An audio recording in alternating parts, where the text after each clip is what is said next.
Shalom saudara yang dikasihi Tuhan.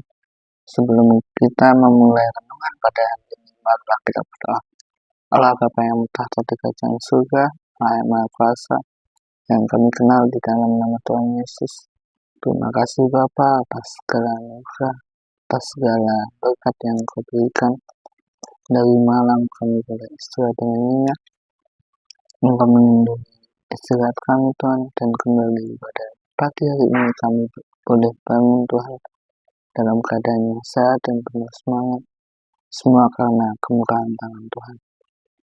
Tuhan, sebentar kami ingin mendengarkan renungan firman. Berbicaralah kepada kami Bapa, bukalah mata hati dan pikiran kami. Pakailah Roh Kudus-Mu Tuhan untuk menyingkapkan setiap selubung-selubung yang menghalangi kami terhadap pengetahuan akan Engkau Tuhan. Terima kasih Bapa, pakailah kami untuk menjadi saksi dan awak-Mu. Pakailah kami untuk menjadi pewarta dan pelaksana firman dimanapun kami berada. Hanya di dalam nama Tuhan Yesus kami berdoa dan mengucap syukur. Haleluya. Amin. Saudara yang dikasihi dalam Tuhan, renungan pada hari ini diambil dari Yohanes 7 ayat yang ke-53, dilanjutkan Yohanes 8 ayat yang pertama hingga yang ke-11. Demikianlah firman Tuhan. Perempuan yang berzina. Lalu mereka pulang masing-masing ke rumahnya. Tetapi Yesus pergi ke Bukit Zaitun. Pagi-pagi benar, ia berada lagi di bait Allah, dan seluruh rakyat datang padanya. Ia duduk dan mengajar mereka. Maka ahli-ahli Taurat dan orang-orang Farisi membawa kepadanya seorang perempuan yang kedapatan berbuat zina. Mereka menempatkan perempuan itu di tengah-tengah, lalu berkata kepada Yesus, "Rabi, perempuan ini tertangkap basah ketika ia sedang berbuat zina. Musa dalam hukum Taurat memerintahkan kita untuk melempari perempuan yang demikian. Apakah pendapatmu tentang hal itu?" Mereka mengatakan hal itu untuk mencobai dia, supaya mereka memperoleh sesuatu yang menyalahkannya. Tetapi Yesus memungkuk, lalu menulis dengan jarinya di tanah. Dan ketika mereka terus-menerus bertanya kepadanya, ia pun bangkit berdiri, lalu berkata kepada mereka, "Barang siapa di antara kamu tidak berdosa, hendaklah ia yang pertama melemparkan batu kepada perempuan itu." Lalu ia membungkuk pula dan menulis di tanah. Tetapi setelah mereka mendengar perkataan itu, pergilah mereka seorang demi seorang, mulai dari yang tertua. Akhirnya tinggallah Yesus seorang diri dengan perempuan itu yang tetap di tempat. Lalu Yesus bangkit, berdiri dan berkata kepadanya, "Hai perempuan, di manakah mereka? Tidak adakah seorang yang menghukum engkau?" Jawabnya, "Tidak ada Tuhan." Lalu kata Yesus, "Aku pun tidak menghukum engkau. Pergilah dan jangan berbuat dosa lagi mulai dari sekarang." Amin. Saudara yang dikasihi dalam Tuhan, ada beberapa hal pokok yang ingin Tuhan sampaikan lewat cerita itu. Yang pertama adalah Tuhan datang itu bukan untuk menghapus atau mengurangi hukum Taurat, tetapi Tuhan Yesus datang itu untuk menggenapi hukum Taurat. Di sini orang ahli-ahli Taurat dan orang-orang Farisi ketika mereka mendatangi Yesus, mereka selalu ada cara, selalu ada pertanyaan-pertanyaan yang dimana itu semua tujuannya untuk menjebak Yesus.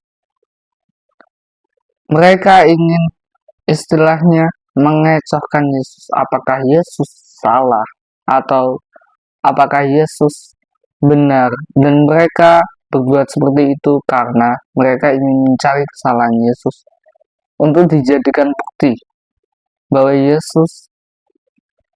menurut mereka Yesus adalah bukan Allah. Atau dalam kata lain, mereka menganggap Yesus itu hanya manusia biasa, bukan Allah yang turun menjadi manusia. Ini kenapa? Dikatakan di ayat yang ke-6, mereka mengatakan hal itu untuk mencobai dia, supaya mereka memperoleh sesuatu untuk menyalahkannya. Amin. Mereka mencobai Yesus dengan berpatokan dengan hukum-hukum Taurat. Di dalam hukum Taurat yang ditulis Musa, perempuan-perempuan yang berzina itu adalah perempuan-perempuan yang harus dihukum, harus dilempari batu, harus dirajam. Karena pada perjanjian lama, Tuhan Allah itu sebelum ada Yesus, Tuhan Allah masih bersifat istilahnya marah kepada umat manusia karena telah berdosa. Ibaratnya begini, Yesus di dalam perjanjian baru adalah sebagai jembatan, sebagai jalur pendamaian antara manusia dengan Allah. Makanya sebelum ada Yesus, semua hukum-hukum Allah itu tujuannya adalah untuk menghakimi atau seolah-olah Allah marah terhadap manusia. Itu yang ada di perjanjian lama. Dikatakan di ayat 5, Musa dalam hukum Taurat memerintahkan kita untuk melempari perempuan-perempuan yang demikian. Tetapi Yesus tidak semudah itu dicobai. Yesus cukup bijaksana karena ada Roh Kudus. Apa yang dia jawab? Dia berkata di ayat yang 7, barang siapa di antara kamu tidak berdosa, hendaklah ia yang pertama melemparkan batu kepada perempuan itu. Yesus tahu bahwa di dalam hukum Taurat itu dituliskan bahwa semua manusia itu berdosa. Amin. Maka Tuhan Yesus memakai hukum Taurat itu untuk memutarbalikkan agar Yesus tidak dicobai. Amin. Yesus memakai kebijakan daripada Roh Kudus, memakai Roh Kudus untuk menyatakan atau menggenapi hukum Taurat. Ibaratnya begini, hukum Taurat berkata, ya udah, kalau ada yang berzina, hukum saja, rajam saja. Tetapi apa kata Yesus? Hai perempuan, aku pun tidak menghukum engkau, pergilah, jangan berbuat dosa lagi mulai dari sekarang. Jadi, Tuhan Yesus menggenapi hukum Taurat yang awalnya bertujuan untuk menghukum perempuan-perempuan berzina. Tetapi Yesus menggenapi dengan hukum kasih yang awalnya terdiri dari 10 hukum. Tuhan Yesus menggenapi lagi menjadi 2 hukum kasih. Di sini hukum kasih yang terutama ingin dibahas adalah hukum mengenai pertobatan. Amin. Tuhan Yesus tidak memandang apa jabatan kamu, apa sebagai siapa kamu di gereja, berapa kekayaan kamu, berapa pengetahuan kamu, seberapa hebatnya kamu mendalami hukum-hukum Taurat. Tetapi yang mau Yesus katakan adalah, pergilah dan jangan berbuat dosa lagi. Ini artinya adalah kita diminta untuk terus mewujudkan pertobatan itu setiap hari. Kita berbuat ketika kita sudah berdosa, ketika kita sudah jatuh ke dalam pencobaan, kita diharuskan untuk bertobat. Karena apa? Ketika ada bercak atau salah sedikit pun, atau bisa dibilang kita sudah jauh daripada Tuhan, bertobat inilah yang menjadi cara pertama atau jalan pertama untuk kita mendekatkan diri lagi pada Tuhan. Makanya Yesus berkata, pergilah dan jangan berbuat dosa.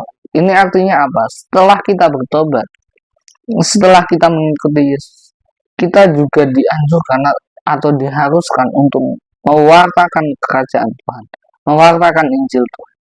Karena kita sudah diselamatkan, maka kita juga diharuskan untuk kita menyelamatkan jiwa-jiwa orang. Amin. Itu poin yang pertama. Poin pertobatan. Poin yang kedua, Tuhan Yesus tidak memandang title. Ada ayat di Perjanjian Baru, saya lupa ayat berapa, tetapi berkata, barang siapa meninggikan diri, ia akan direndahkan. Tetapi barang siapa merendahkan diri, ia akan ditinggikan. Orang bodoh di hadapan Allah lebih pintar daripada orang pintar di dunia. Amin. Jadi inti pokok yang kedua adalah sifat rendah hati, rendah diri. Ini ada hubungannya sama menyangkal diri kita. Yaitu apa? Di dalam ayat yang ketiga berkata, maka ahli-ahli Taurat dan orang-orang Farisi membawa kepadanya seorang perempuan yang kedapatan berbuat zina. Lalu mereka berkata, Musa dalam hukum Taurat memerintahkan kita untuk melempari perempuan-perempuan itu, perempuan-perempuan yang demikian. Jadi, kenapa pentingnya rendah diri? Kadang ketika kita sudah menerima jabatan, sudah menerima pengetahuan, sudah menerima kekayaan atau hal duniawi yang secara terus-menerus atau dalam jumlah yang besar, terkadang kita lupa diri, terkadang kita lupa Tuhan. Kita bisa lihat kepada ahli-ahli Taurat dan orang-orang Farisi. Mereka emang jago dalam hukum Taurat, mereka emang pintar dalam hukum-hukum yang dituliskan di dalam perjanjian lama, tradisi-tradisi yang dituliskan, atau sejarah-sejarah, mereka paham akan pengetahuan itu. Tetapi mereka justru menghakimi, atau jatuhnya menghakimi atau melihat borok yang ada di saudara. Tuhan Yesus pernah berkata, hai kamu, borok di orang lain, borok mata di orang lain saja kamu bisa lihat. Kenapa borok di mata diri sendiri, di mata kamu sendiri, kamu tidak bisa melihat? Itu artinya apa? Kita cenderung sebagai manusia cenderung menghakimi orang lain. Amin. Kita cenderung melihat orang lain dari sudut pandang luar saja, atau bisa dikatakan dari dia berpakaian, dari cara dia berjalan, cara dia berbicara, tanpa melihat dalamnya. Di dalam ilmu psikologi ini disebutkan atau diartikan sebagai halo effect atau efek halo, di mana ini adalah suatu bias kognitif di mana kesan positif terhadap seseorang dalam satu aspek memengaruhi penilaian kita terhadap aspek lain dari orang tersebut. Misalnya, orang yang berpakaian rapi, orang yang sepatunya bagus, sepatunya mahal, yang badannya bagus, yang badannya berisi, itu otomatis kita melihat bahwa orang itu adalah orang yang kaya, atau orang yang pintar, atau orang yang sopan, atau yang ramah. Tapi kita tidak mengerti atau tidak menganggap dia melalui sifat asli. Karena apa? Karena kita hanya melihat dia dari bagian luar saja, dari cara dia berpakaian, dari cara dia berbicara, dan lain sebagainya. Ini yang bisa menimbulkan terjadinya banyak sifat saling menghakimi. Sifat saling menghakimi bukan berarti kita langsung menjelekkan orang tersebut, tetapi sifat menghakimi di sini juga berarti kita langsung cenderung menganggap orang itu seperti apa yang kita lihat. Sama seperti tadi, orang yang bajunya rapi cenderung orang yang kaya, orang yang terhormat, padahal kita belum tahu sifat aslinya. Ini juga yang menimbulkan sifat stereotip. Sifat stereotip itu adalah penilaian berdasarkan kelompok. Jadi di mana ketika kita melihat kelompok lain yang mungkin memiliki busana yang bagus, memiliki kendaraan-kendaraan yang mewah, memiliki harta yang banyak, cenderung kita menganggap mereka orang yang kaya. Tetapi kita tidak tahu sifat asli mereka. Kita tidak tahu dari mana mereka mendapatkan hal tersebut. Kita tidak tahu mereka korupsi atau mereka mencuri. Kita tidak tahu. Sama seperti ayat di ayat Yohanes ini. Orang Farisi dan ahli Taurat hanya menganggap orang lain itu dari luarnya saja. Amin. Makanya ketika mereka langsung melihat Yesus adalah juru selamat, mereka langsung marah. Karena apa? Karena mereka cenderung menganggap juru selamat itu, dalam tanda petik, juru selamat itu adalah seorang raja atau seorang perwira, mempunyai kekayaan, mempunyai kemegahan. Tetapi yang datang hanyalah manusia biasa, anak dari tukang kayu, anak dari perawan marit. Amin. Jadi, di mana kita bisa mempelajari sifat dari ahli-ahli Taurat dan orang Farisi adalah kita tidak boleh menghakimi atau menjudge orang atau melihat orang aja dari luar saja.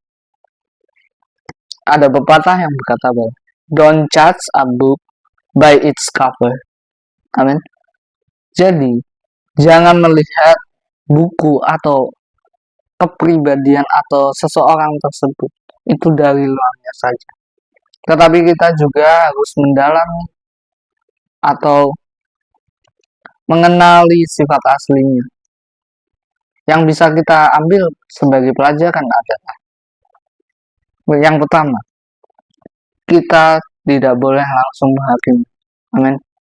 Mungkin orang tersebut adalah orang yang berdosa, tetapi perintah Tuhan adalah kasihilah sesamamu manusia seperti dirimu sendiri. Amin. Mungkin orang tersebut adalah orang miskin atau orang yang mungkin tidak punya apa-apa, belum makan, belum mandi, belum berpakaian. Tetapi apa kata Tuhan Yesus?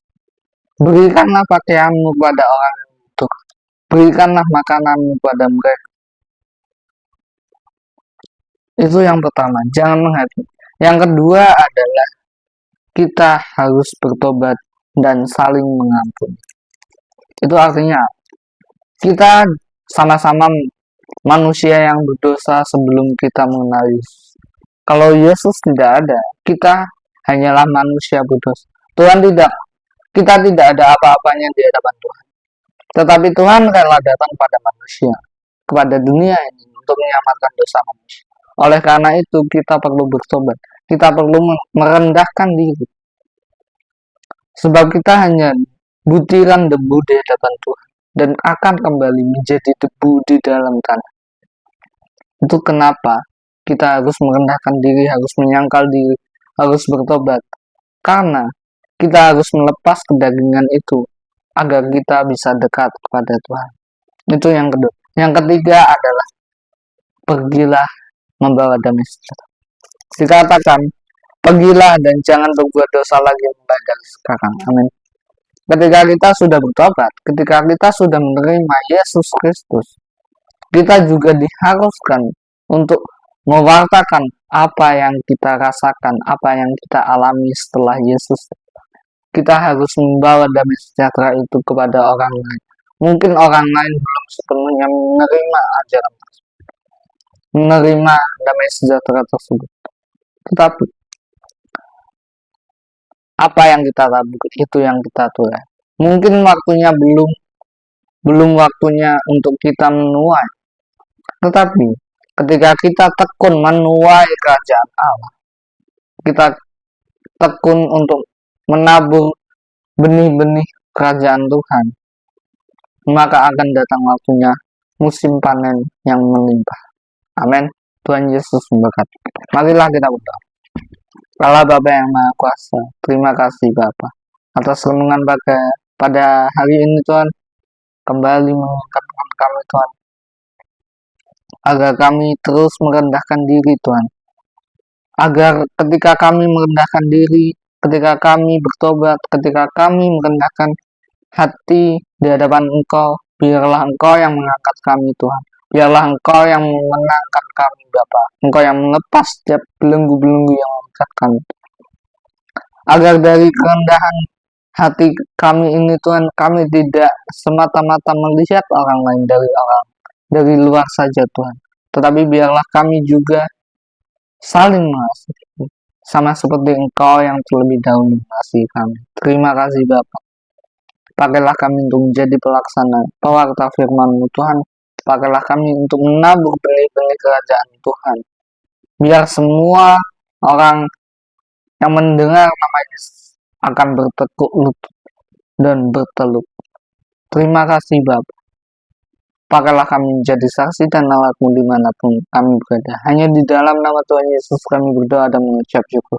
Haleluya. Amin. Puji nama Tuhan.